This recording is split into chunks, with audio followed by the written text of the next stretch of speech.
Shriji food. હું છું મનીષા ઠક્કર. આજે આપણે જુવારના લોટના એકદમ હેલ્ધી પરોઠા કેવી રીતે બનાવવા એ જોઈશું. તો ચાલો આને બનાવવાનું શરૂ કરીએ.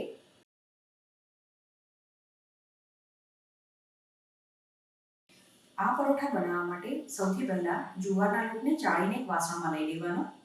તો અહીંયા મેં 1.5 કપ જુવારનો લોટ લીધો છે. હવે આ પરોઠાને વધારે હેલ્ધી બનાવવા માટે આમાં થોડું શાકભાજી એડ કરીશું. તો સૌથી પહેલા થોડી ઝીણી સમારેલી પાલક, થોડી ઝીણી સમારેલી કોબીજ, છોલીને છીણેલું ગાજર, થોડી ઝીણી સમારેલી કોથમીર અને ઝીણા સમારેલા લીલા મરચાં એડ કરવાના છે. હવે આમાં થોડો અજમો એડ કરવાનો, જેને હાથથી મસળીને એડ કરવાનો છે. પછી સ્વાદ પ્રમાણે કે અડધી ચમચી મીઠું ઉમેરવાનું. આની સાથે જ થોડું લાલ મરચું અને થોડી હળદર ઉમેરી દેવાની. પહેલા બધી વસ્તુને મિક્સ કરી દેવાની છે. પછી આમાં થોડું ગરમ પાણી ઉમેરીને આને મિક્સ કરવાનું. જુવારનો લોટ ગ્લુટન ફ્રી હોય એટલે જેવો ઘઉંનો લોટ આપણે બાંધીએ એ રીતે આનો લોટ નહીં બંધાય.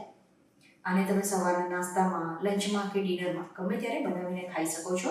આ હેલ્ધી તો છે જ, સાથે ટેસ્ટી પણ ખૂબ જ સરસ છે અને ઘરમાં દરેકને ખૂબ જ પસંદ આવશે. તો તમે એકવાર જરૂરથી ટ્રાય કરજો.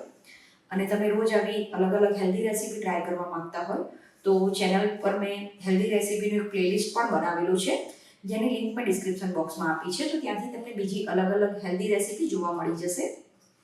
બીજું 1 થી 2 ચમચી જેટલું પાણી આમાં એડ કરવાનું છે. તો આ રીતે સહેજ પણ કોરો લોટ ના રહે એ રીતે આને મિક્સ કરી દેવાનું છે.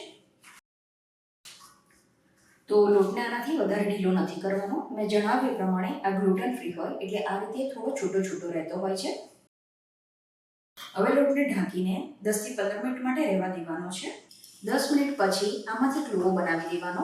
પછી નોર્મલ જેમ આપણે ઘઉંના લોટના પરોઠા વણીએ એમ મને વણવાનું નથી હોતું. તો એક ભીનું કપડું લેવાનું. હવે ભીના કપડાની ઉપર જે લોવો આપણે બનાવ્યો એ મૂકવાનો અને પછી ભીનો હાથ કરીને આ રીતે એને દબાવતા જવાનું. આને એકદમ પાતળું નથી કરવાનું, થોડું મીડિયમ થીક જ રાખવાનું છે. અત્યારે હું મીડિયમ સાઇઝના પરોઠા બનાવું છું. તમારે મોટા પરોઠા બનાવવા હોય તો થોડો વધારે લોટ લેવાનો. જરૂર લાગે તો ફરીથી પણ તમે સહેજ પાણીવાળો હાથ કરીને આને સ્પ્રેડ કરી શકો છો. મેં બીજી વાર પાણીવાળો હાથ નથી કર્યો.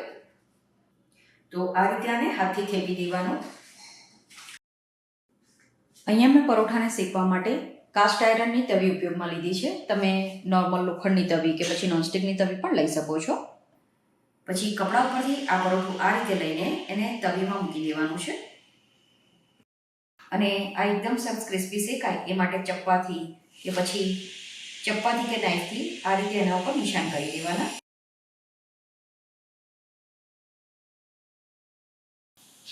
આ રીતે પરોઠું શેકાઈ જાય પછી એને ઘી કે તેલ મૂકીને સરસ રીતે શેકી લેવાનો. તો અહીંયા મેં તેલના બદલે મેલ્ટેડ ઘીનો ઉપયોગ કર્યો છે.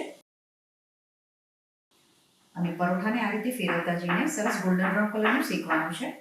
તો આ જુવાર પરોઠાને મેં કોથમીર મરચાંની તીખી ચટણી અને ઘરના બનાવેલા ટોમેટો કેચઅપ સાથે સર્વ કર્યા છે. આ ટોમેટો કેચઅપ મેં ખાંડનો ઉપયોગ કર્યા વગર બનાવેલો છે.